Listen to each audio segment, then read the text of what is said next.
responder alguna pregunta que me habéis hecho en relación a cuándo, en esta etapa de desescalada, tal como ha anunciado el gobierno y los medios, cuándo volveremos a reunirnos. Bueno, que sepáis que nosotros vamos a sujetarnos al criterio de nuestra autoridad en la materia, que es FEREDE, y FEREDE lo que ha de momento dicho es que el 17 de mayo comenzará de nuevo la etapa de las reuniones, pero con un criterio selectivo, que en principio será de una reunión por semana, una sola. Habíamos planeado hacer el fin de semana varias por grupos, pero ya eso queda descartado. Por lo tanto, será una sola reunión y a un 30% de aforo en principio. Si nuestro aforo, estamos hablando de 100 personas, estamos hablando de 30 personas. Lo quiere decir que va a ser la primera reunión y la segunda, los primeros 2 domingos, va a ser con una asistencia selectiva, en base a criterios que estableceremos, quizás niños no, perfil de riesgo no, etcétera, ¿no? Ya iremos mirando, pero en principio que sepáis que nuestra idea es seguir los criterios, porque no quisiéramos que se transmitiera ninguna noticia que de nuestros entornos surgiera un rebrote y sería un mal testimonio para la sociedad. Evidentemente tenemos esperanza en que Dios no permita esto, pero también tenemos prudencia. Ambas van de la mano. Esta mañana de este domingo quiero compartir algo sobre uno de los capítulos que sin duda más llama mi atención en la escritura, no a mí sino a todo el mundo, y es Hebreos 11. No vamos a hablar del capítulo, pero sí es difícil para mí no pasar por aquí, no sacar alguna idea nueva, ¿no? Entonces, Hebreos 11 es el capítulo se le ha llamado, para mí me ha llamado los héroes de la fe. Bien, la palabra que más se repite es por la fe. Por la fe comienza diciendo Abel, por la fe Enoc, por la fe Noé. Es una serie de nombres, pero me llama la atención el hecho de Abraham, porque Abraham es el padre de la fe, y hoy quiero hablar de la fe del padre de la fe, porque siempre pensamos que Abraham estuvo esperando un hijo, pero eso es una parte de su fe, no es toda la vida, todo el contexto de su vida. Concretamente, en Hebreos 11 viene 4 veces la palabra por la fe refiriéndose a Abraham, y las 4 veces hablan de 4 etapas o circunstancias diferentes de su vida en las cuales tuvo que hacer algo, alguna acción o alguna decisión totalmente diferente. Por eso quiero, digamos, marcarlas y separarlas. Si vamos a Hebreos 11, en el capítulo, repito, en el versículo, versículo 8, es el 8, el 9, el 11 y el 17. Estos son los 4 versos que vamos a tratar hoy, no todo el capítulo. Dice el 8, por la fe Abraham, siendo llamado, obedeció para salir al lugar que había de recibir como herencia y salió sin saber a dónde iba. Aquí esto fue la primera etapa, la primera fase de la vida de Abraham. Aquí habla de un llamado a salir, y para lo cual fue necesario obedecer. La fe de salir al lugar que había de recibir como herencia, la salida de algo para entrar en algo mejor. Y Dios no le dio demasiados detalles. Dijo que salió salió sin saber a dónde iba. Es decir, que no tenía mucho conocimiento de a dónde iba. Pero la fe obedece también a ese criterio, que no es razonable, sino simplemente tiene que obedecer al que lo dice, en este caso Dios, ¿no? Y nosotros hemos salido del mundo obedeciendo. No hay otro camino. No hay sustituto a la obediencia, ni la simpatía por la iglesia o por la fe, ni por los cristianos, ni a tener buena teología, ni conocer, repito, la historia o cualquier otra razón, ¿verdad? Solo hay un camino para salir, para dejar Egipto, en el caso de los hebreos, Harán, en el caso de Abraham, el mundo, en tu caso y el mío, es obedecer. No hay sentimiento, no hay otro entendimiento, simplemente obedecer. Eso es clave. Porque hay una herencia al otro lado. dice que salir al lugar, ¿verdad?, en el cual había de recibir como herencia. Por eso Abraham salió. ¿Y qué dejó? Bueno, Dios le dijo muy claro: deja tu tierra, tu parentela y la casa de tu padre. No fue gratuito.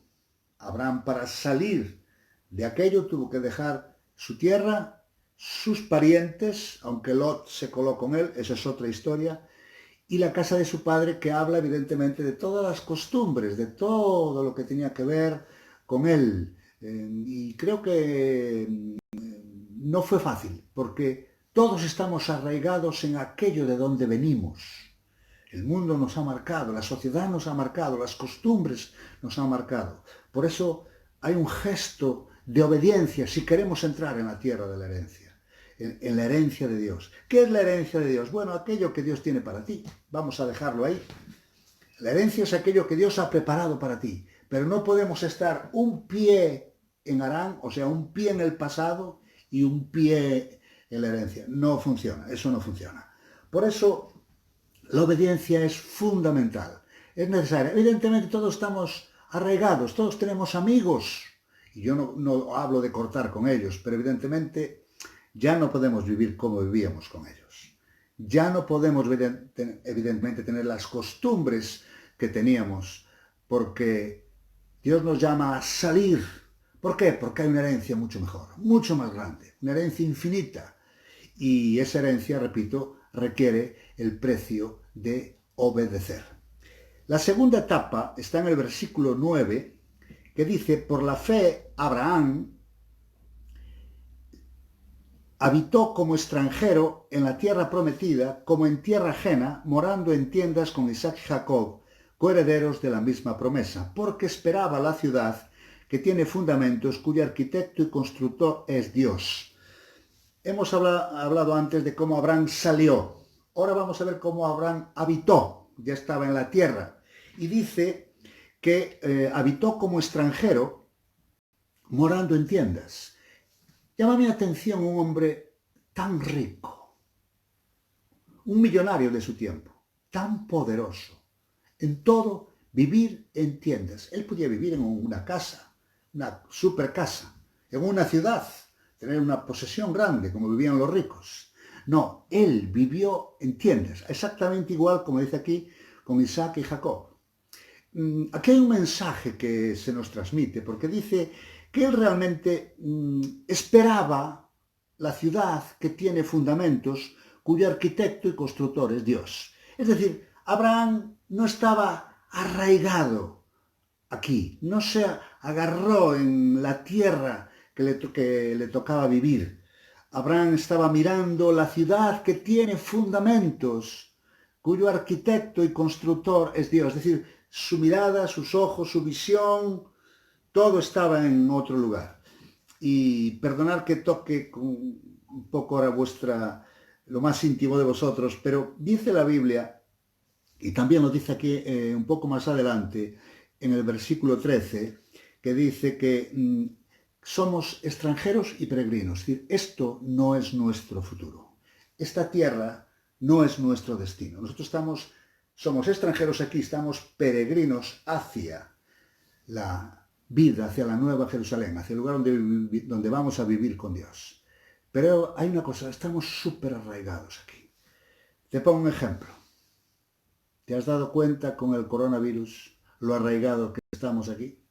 La gente deseando salir, echa de menos los amigos, el bar, los cafetitos, ir de compras, la Champions para los futboleros, el ocio, los hobbies, deportes y tantas cosas. Yo me he dado cuenta de eso. Yo me he dado cuenta. Me he dado cuenta que estoy más arraigado aquí de lo que pensaba. Que piensas que nada de eso va a haber allá. Es lógico. Porque Abraham no quedó prendado por el sistema humano, no quedó prendado por el ambiente, sino que él esperaba la ciudad que tiene fundamentos. ¿Qué fundamentos tiene esta sociedad? Fíjate, la economía, la salud, amistades, la vida, tantas cosas son fundamentos que esta sociedad no puede en absoluto. Por eso quiero leerte un artículo que llegó esta semana para que entiendas algo importante que hermanos nuestros entendieron en otro tiempo. Dice que hace unos 2000 años, poco después de la aparición de la fe cristiana, hubo una serie de plagas como esta, pero peores, que dice que arrasaron el Imperio Romano, con efectos devastadores hasta el nivel de que 1/3 de la población murió, cosa que no está ocurriendo ahora. Ahora es un 0.0 que está muriendo. Pero fíjate, un tercio de la población fue muerto por esas plagas, ¿verdad? Sin embargo, Rodney Stark, un historiador social de buena tinta, dice que advirtió un impacto sorprendente de estas plagas en la expansión de la Iglesia. Dice, en un momento que la población mundial estaba en declive, la Iglesia se puso a crecer un montón, ¿verdad? ¿Cuál fue la razón? Pues no fue debido a que los cristianos fueran inmunes a la enfermedad. No, muchos cayeron enfermos, pero sucedió algo fascinante.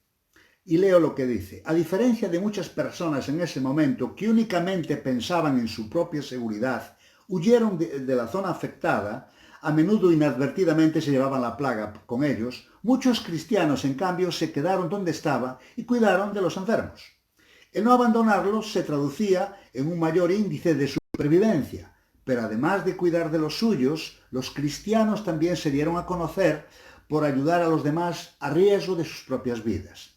A menudo esta muestra tan dramática de amor sacrificial convenció a los demás de la realidad de la fe cristiana y les llevó también a abrazarla. Por eso creció tanto el cristianismo. Pero escucha esto. Rodney Stark, este historiador, se pregunta, ¿cómo fueron capaces los cristianos de hacer esto? ¿Eran de alguna manera más valientes que el resto de la población? Su respuesta es un rotundo no. No eran más valientes que el resto de la población. El secreto no era que los cristianos fueran más valientes y por lo tanto más dispuestos a arriesgar sus vidas, sino simplemente que como todos los demás estaban siendo consecuentes con sus creencias. Si crees que la muerte es el fin de la existencia, entonces harás todo lo que puedas para evitarla y naturalmente huir de la posibilidad de la plaga. Pero si crees que la muerte no es el final, que lo mejor está por venir, y si tienes cierta esperanza sobre hacia dónde vas, entonces es mucho más fácil quedarte y arriesgar tu vida para cuidar de los demás. Los cristianos no eran más valientes, simplemente eran coherentes con su fe. Tenían esperanza. Eran creyentes que sin duda alguna tenían esperanza en la otra vida. Estaban enfocados en ella, ¿verdad? Por eso tenemos que preguntarnos, ¿cuán arraigados estamos aquí? Nuestra vida va a ser allá, no aquí. Llevémonos todo lo que podamos. ¿Cómo? Sí, en el sentido espiritual. Hijos, familias, amigos, vecinos, llevémoslos a la vida eterna. Ese debe ser el enfoque para el cual estamos aquí. Esto es lo que debe dar sentido a tu vida. Lo que debe dar sentido a nuestra vida, estar enfocados en llevar a todos los seres que nos rodean, a nuestros oikos, a las personas relativas, los que están en relación con nosotros, llevarlos con nosotros. En tercer lugar, por la fe también, es decir, que a la misma vez que Abraham, dice, por la fe también la misma Sara, siendo estéril, fuerza para concebir. Y dio a luz aún fuera del tiempo de la edad, porque creyó que era fiel quien lo había prometido. Dice, por lo cual también de uno, y ese ya casi muerto, salieron como las estrellas del cielo multitud y como la arena innumerable que está a la orilla del mar. Fíjate, la fe de uno casi muerto, dice. Y aún encima su mujer estéril. Aquí estaban dos, en cierta medida, casi muertos. Una muerta en su matriz, no podía dar a luz, y otro muerto ya en su edad, porque ya tenía casi ya 100 años. Podríamos preguntarles, ¿Isaac no vino antes? ¿Por qué Isaac no vino cuando Abraham tenía 40, 45, 50? Bueno, échale 60 años. Tuvo que venir a los 100 años. porque tuvo que esperar a que la situación fuera humanamente imposible. Humanamente imposible.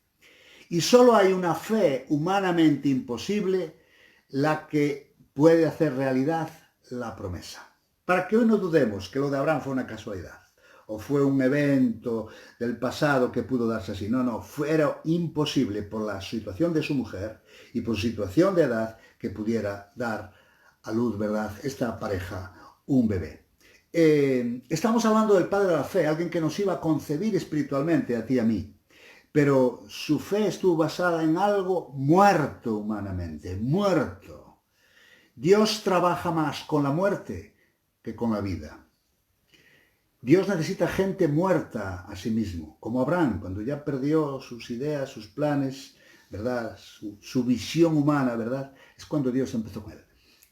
La muerte es una de las grandes claves de la vida cristiana. No olvidemos que seguimos a alguien que murió en una cruz. Y además ese ahora nos dice que si le queremos seguir, tomemos cada uno su cruz, y eso habla de muerte, porque la cruz es un instrumento de muerte. Y por eso nuestra vida hay situaciones de muerte que de alguna manera, ¿verdad?, nos están hablando de que es necesario morir. Y no necesariamente físicamente, ¿verdad? Pero fíjate lo que dice el siguiente versículo. Por lo cual también de uno, y ese ya casi muerto, salieron como las estrellas del cielo multitud, y como la arena innumerable que está a la orilla del mar. Dice, de uno muerto sale multitudes, millones de creyentes, ¿verdad? Evidentemente, no va a ser el marketing. No va a ser el positivismo, no va a ser la inteligencia humana, va a ser la muerte lo que va a dar a luz multitudes, lo que va a producir cosas sobrenaturales. Viene de la muerte, porque así ocurrió con Abraham. Ahora, morir no es fácil.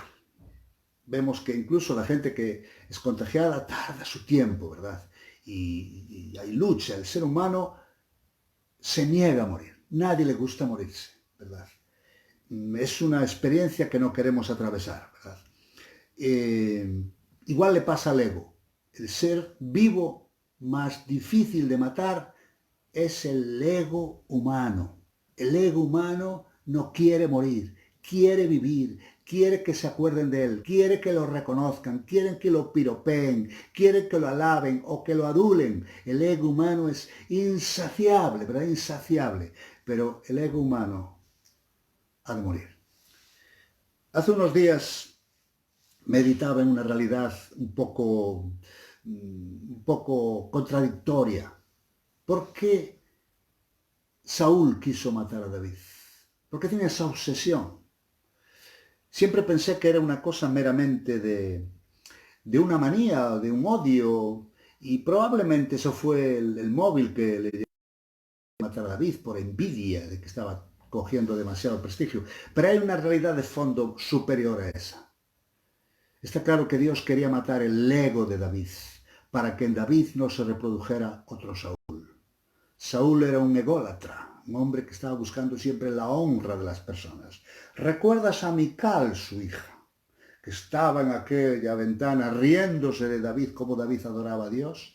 Dijo, tú que te humillas delante de tus criadas. Ya por familia, toda la familia de Saúl tenía una enfermedad de egolatría.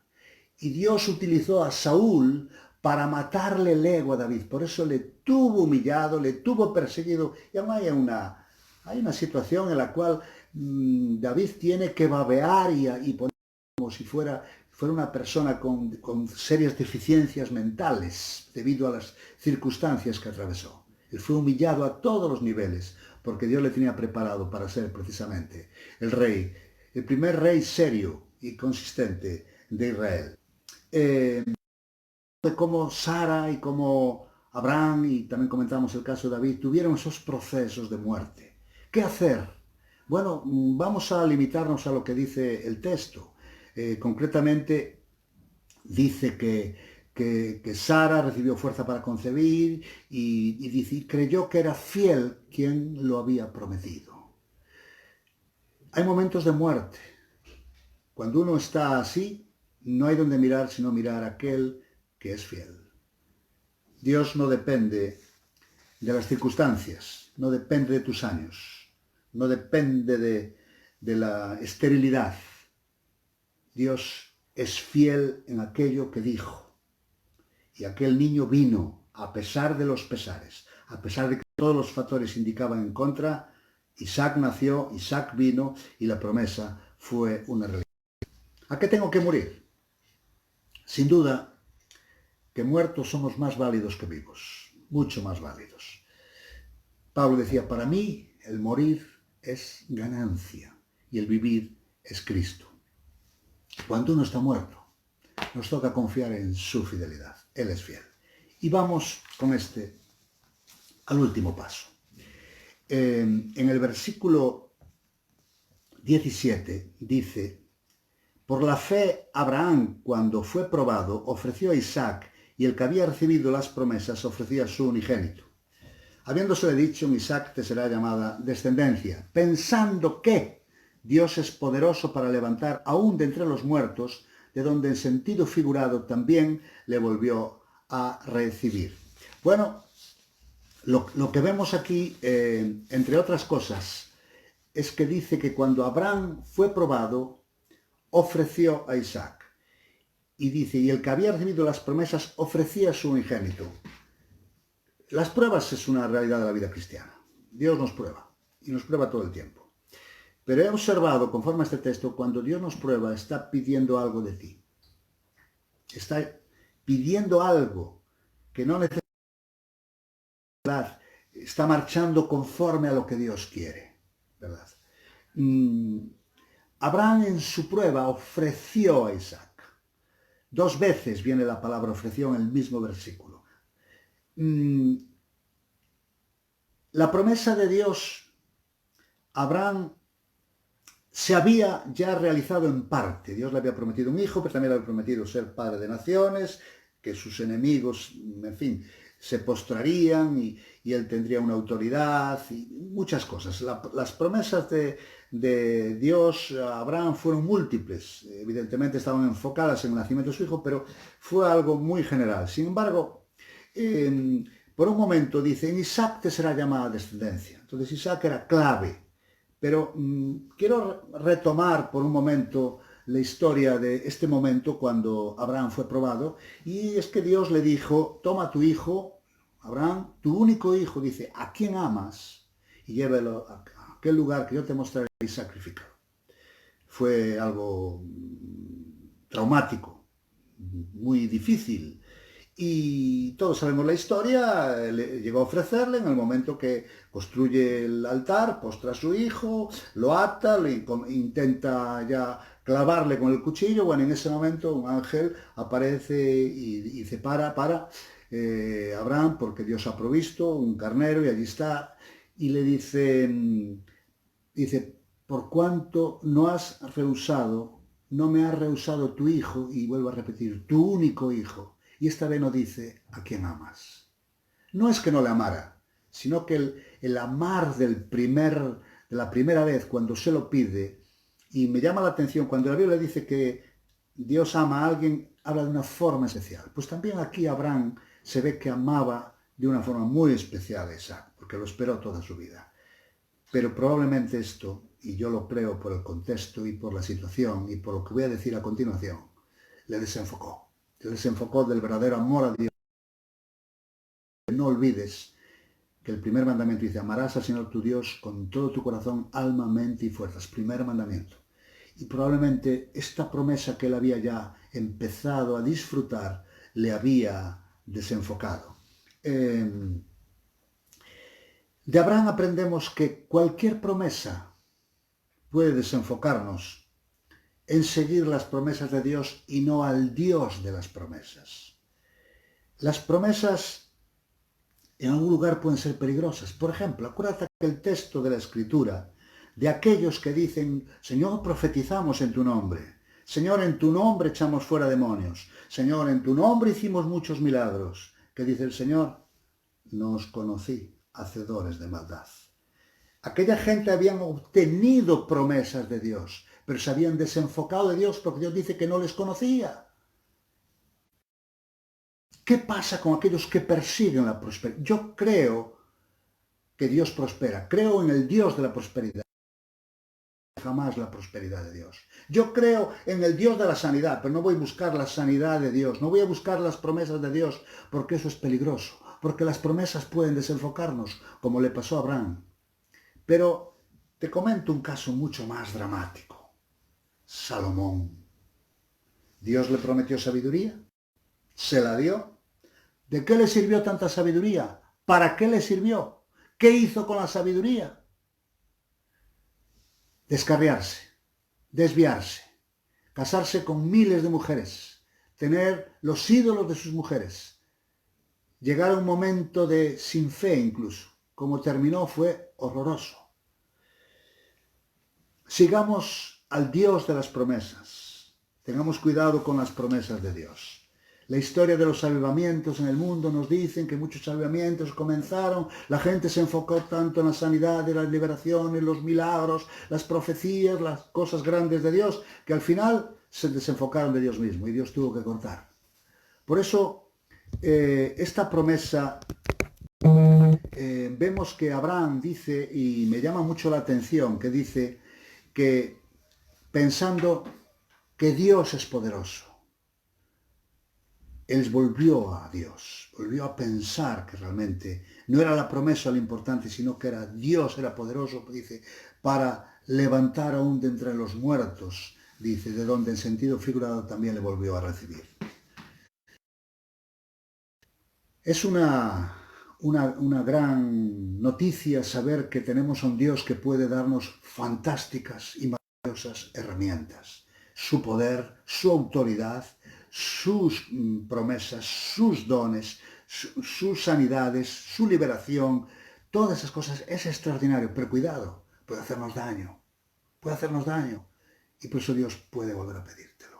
Por eso dice que Abraham ofreció a su hijo, y lo hice 2 veces, le devolvió aquello y dijo, mira, yo no lo quiero, tú eres poderoso para devolverlo cuando quieras, tú eres el protagonista, tú eres el que realmente, ¿verdad?, tiene aquí la preeminencia, tiene la prioridad, es el importante, es el que merece que yo siga y aprecie. Piénsalo por tu vida. Quizás estás pasando circunstancias en las cuales no entiendes que algunas cosas que Dios te ha dado no están en pleno funcionamiento. Dios te está pidiendo que se las ofrezcas. Abraham, cuando fue probado, ofreció a Isaac.